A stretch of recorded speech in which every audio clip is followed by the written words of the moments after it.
Thanks to nuclear energy, our electricity production is almost fully carbon neutral and one of the cleanest of the world.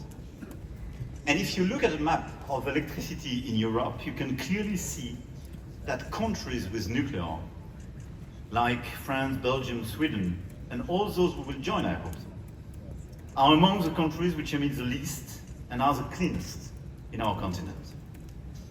And today we are witnessing a relaunch of nuclear power all over the world. A lot of countries being present here are clearly studying, starting to invest in nuclear programs, which is a very good news. And from Europe to Asia, North America, obviously EU, many developing countries want to invest in this sector, and especially in small modular reactors, because it is a reliable and safe alternative to fossil fuel. It's also a good investment for strategic autonomy. And I want to insist on that.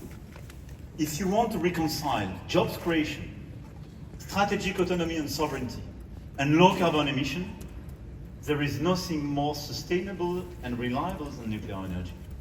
Because this is not an energy you import, and this is not an energy which pollutes.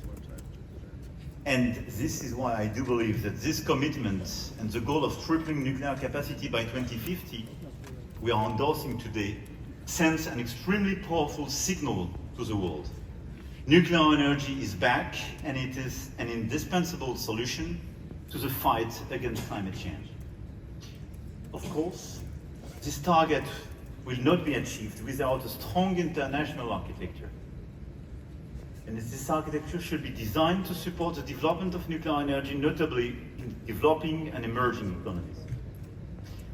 We need the World Bank, international financial institutions, multilateral development banks to include nuclear energy into their energy lending policies.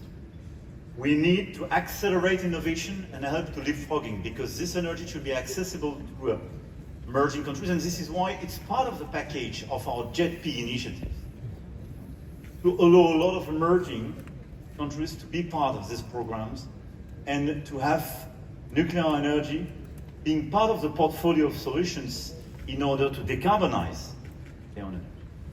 And this is why we have to follow up and increase the investment in innovation. First, in order to stabilize new solutions, to reduce waste, to secure, but as well to stabilize innovative solution at the lowest possible costs of production. And this is very important in the whole initiative. We also need safety measures, notably by supporting countries which are candidates for nuclear to build the necessary policies, regulations, and safety measures that are indispensable. And this is why this is obviously about economy and energy, this is about innovation and inclusiveness, but this is as well about regulation and safety, and this is why the role of IAEA is crucial in that matter. There is no sustainable, reliable development of nuclear energy without such a regulatory framework being shared by all the countries, those who do have this energy and those who are candidates in order to increase this energy.